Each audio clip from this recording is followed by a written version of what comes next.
Hey, what's going on everybody? Suro here. Welcome back to the channel. Today, I'm going to teach you how to get the Phantom Spark. It's a legendary bow, and in my opinion, is still one of the best items in the game, even for end game activities. Now, this has been changed quite a bit, or at least how you go about getting it. It used to be a lot more difficult, but with the new 1.0 update, it's a lot easier. I did have a guide on this, but it's been outdated on YouTube, so I just wanted to come on here and make another guide. Now, I did used to cover Core Keeper a lot about 2 years ago, so if you guys remember me, a shout out to you for being an OG member of the channel and also Core Keeper. But let's just jump right into it. Like I said, this did get a lot easier, and you're gonna have to talk to a different vendor to get the first piece. Now, if you guys do enjoy my content or any of my guides, hit that like button, subscribe to the channel. I'm going to cover a lot of Core Keeper on the channel here, and let's jump right to it. So the first thing you need to do is go over here to the cloaked merchant. So this is the second merchant you get.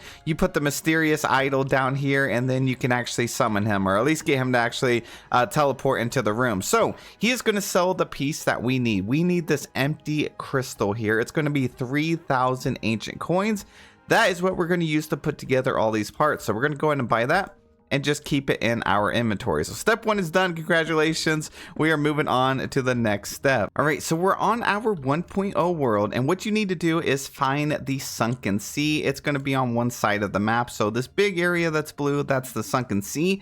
Now, the way this new 1.0 world generates, it's not infinite now. So I have the brand new biome, the passage, which actually goes around like a whole circle around your entire map. That's pretty much the outer layer. So if you hit that part, you've definitely gone too far, and then there's an invincible wall around it. So this is why I say it's easier. You know, you have like the dirt biome, then the stone biome, and then the Sunken Sea, and it's not as wide as it used to be. So a couple things you need to know is on your map up here at the top, you see this number in a bracket. It says 7,188. That's where my cursor is. That's how many blocks away from the core we are. So we're going to use that number to determine where these locations are, because we're going to have to find the 3 very large structures to get the pieces for this. So the core is of course here at the beginning. As we go further out, you see we're at 100 blocks, 200 blocks, so on and so forth. So your distance, your structures are going to be pretty close to the same distance as mine is. So the very first structure we're going to find is this one right here. And if I zoom in on it, and this is what the entrance looks like, it's about 550 blocks away from the core. So about 500 to 550 blocks away from the core is where yours should be. So you just kind of want to follow that little trajectory going all the way around, and it may curve as well with the biome to find your first spot. So I found mine right here. Let's go take a look. And here it is. So this is what you're looking for. You're looking for either one out of like 2 different structure types. This one, which we're going to call like the Yoda statues, or this one on the screen that has a ship underneath the water. These items will only spawn in these very large fortresses that have these locations. Now, the other tip that's going to help you with that, besides the distance and knowing that's what it looks like in the front is the entrance of this place is always going to be on the south side. Like, it's always going to be towards the bottom. So the Yoda statues and the sunken ship underneath is always going to be at the bottom of the fortress. So now that we found this, we just have to go in there and get the item. Now, it's most likely going to be almost exactly in the middle. It's a very large structure. As you can see, it's about this wide here. It should be about right here. So I'm going to try and zoom through here real quick so you can see what the item looks like. You may have to bring some bridges with you as well, and you can break these walls if you are strong enough, but I'm gonna try and zoom through here and see if I can find it real quick. So we're heading towards the middle. All right, here it is. We found the room that we actually need to get the items from. So you can go ahead and clear out the enemies if there are any. Usually these statues will come alive. I think we're good here. So here's the first one. You need to go up here to the core in the middle and then activate it. And we got the shutdown protocol part. So we have one of those now. If you hover over the empty crystal, you see we need a shutdown protocol, an anomaly report, and an overwrite transcript. We have 1 out of the 3 there. So we got that piece, but don't leave these rooms just yet. Check the chest. You're going to see these things right here. We also need 3 other parts to actually craft the bow. So we need the channeling gemstone, this right here, If you don't see it, chances are you broke the chest or some of the items, so make sure you look around in the room. But in these rooms, there will always be the item that you need, and then you also need the item for the bow. So make sure you go in here and break the other stuff, take all the loot. And this is what it looks like at the structure. So as you see, here was the entrance.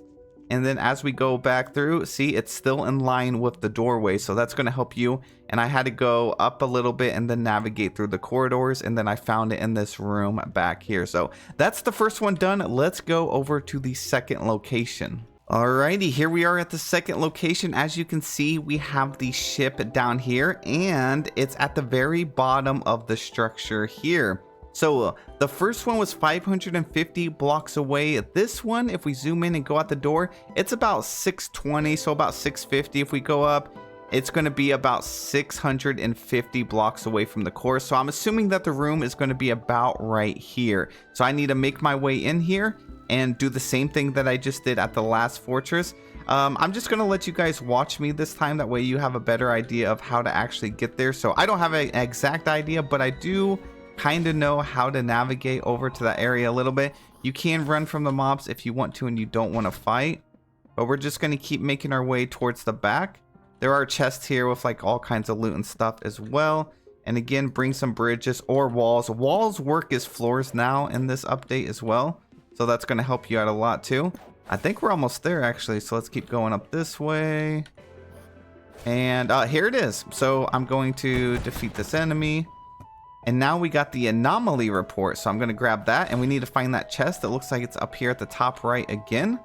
And there's the fractured limbs. Going to grab that part as well. So we have 4 out of the 6 pieces that we need. Again, loot up the entire structure, but I'm moving on to the third and final location for these parts.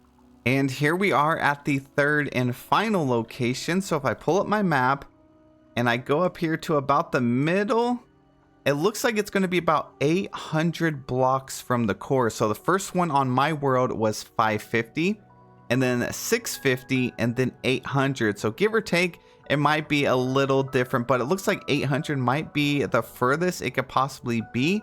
Now, just for reference, we have Amaroth over here. He was about 650 blocks away, which was the same as the second location. So I'm going to zoom out for you. My first location was like right here. The second one was right here, and my third location was right here. So they're pretty close within each other, and this is much easier than it was previously. They used to be out 1200 plus blocks. Now the whole width of the biome, Sunken Sea, I did go from one side all the way to the end, and it looks like it's going to be about 11 to 1200 blocks out. So you know it's going to be within that range, 500 to 1100 blocks, but I think it's going to be between 500 to 800 blocks. So you just have to scan the area for a large structure. Once you find the large structure, just go to the very bottom and look for either the Yoda or the sunken ship. So let me go ahead and get in here. Okay, so here we go. We found this one. This one was much harder to find this area, and that's because these places are just so dang big. So for example, I started down here. Look how far I had to navigate. I mean, it went all the way over here, all the way here, and then it's still up here. So these fortresses are massive, and I finally found it here at let's see, 786 blocks away. So we're gonna do the same as before. I'm just gonna go up here and get the final piece, and it is the overwrite transcript. And then I need to find that chest in here. Oh, it looks like it's over here. So it is a shining like chest, and this one is in a different location than the other one. So let me make my way down over, and then we got the energy string. So now that we have all those pieces, we're not quite done. There's actually one more structure that you're gonna have to find, which used to be the hardest structure in the game to find, but now I think it's fairly simple. So let me go back and get my boat, and I'll show you where to go. And this is the structure you are looking for. Now this one is much smaller. You can tell it's this one by the door right here. So it's going to have indestructible walls on the side. You cannot break it with pretty much anything. It is encased in obsidian. So we have to open this door, but it wants an admin key. So how do we get that? Well, we purchased the empty crystal. I'm going to put it in my hotbar. And now we need all 3 parts. Make sure those 3 are in your inventory. You have the shutdown protocol, the anomaly report, and the overwrite transcript. So they are in my inventory. I'm just going to hover over them, and then activate this, and it's going to do the whole channeling animation that it's done throughout the rest of the game whenever you combine stuff. So we're going to finish this up and open the door. Before that, I got to show you how to find this location. So as you see, it is very, very small. It's like the little skull-shaped icon of the structures you can find in the Azios Wilderness. As you see, it is about 500 blocks away, and I think it's exactly 500 blocks, and it should be that way for everybody's world. So this was actually before the first location of the main structure I showed you to get one of the protocol parts. So if I zoom out, the core is right here. It's 500 here. Here was the first piece, the second piece, and my third piece. So they're all pretty dang close together, and you're just gonna have to fan out and look for it. And 500 blocks should be the sweet spot for this. So now we're going to place this in there. Open up the door, and there's all kinds of loot in here. Make sure you look at everything. You can go to these, you can take these valuables here, the little Yoda statues, you can take the throne, but what we really want is this chest back here, because it's going to give you the glyph parchment. This is what you want, so we're going to go ahead and put that in our inventory. And then there's some other stuff in here you can grab if you would like, but this is what I really want. This is what's going to allow you to craft the legendary Phantom Spark. Now, it tells you you need those 3 pieces that we found from the chest inside those rooms. You know, the channeling gemstone, the fractured limbs. We have all 3 of those. So now all we need is 100 octarine bars and 20 ancient gemstones, and we can activate this and craft the Phantom Spark. So let's go do that. Let me pick up my chest and head back. I'm back at base, and I now have all of those in my inventory. So again, I'm going to right click on my mouse, activate it, and then when this is finished, you finally have your very own Phantom Spark as gotten on the 1.0 version of the game. So like I said, it's a little bit different than what it was before. You have to go talk to a different vendor at the beginning, and then they actually made it a little bit easier without me knowing exactly how to do this. No research, me just figuring this out by myself on a brand new world. It took me about 2 hours. Now that you have this information, I think you'll be able to get it around a lot easier, or, you know, a lot earlier, unless you just have terrible luck finding it. But those structures are pretty dang big over here. I mean, they are very large, but so is the sea, and it definitely will take a while as well, because I did have one that was like all the way up here, and the other 3 rooms and structures were down here. But I know it's going to be a lot easier than it used to be, so shout out to the devs for making this easier for us to obtain. Now again, this item is one of my favorite items in the game. You have 2 attacks. You can do this, and then you can also hold down your right mouse button, and it shoots out several other blasts, and it's pretty dang useful as well. It has plus 27% critical hit damage, but the cool thing about this is it says it's a 20% chance to summon a ghost caveling when killing an enemy. So before, the ghost caveling would heal you. So let's go ahead and try it out. I have a mob farm set up right here. It's a 20% chance, so we'll see if we can actually get it to proc. If I have any enemies left, oh my gosh, they might all be dead. Okay, here we go. All right, let's see if we can get him to activate. 20% chance. All right, we did 1400 critical damage there.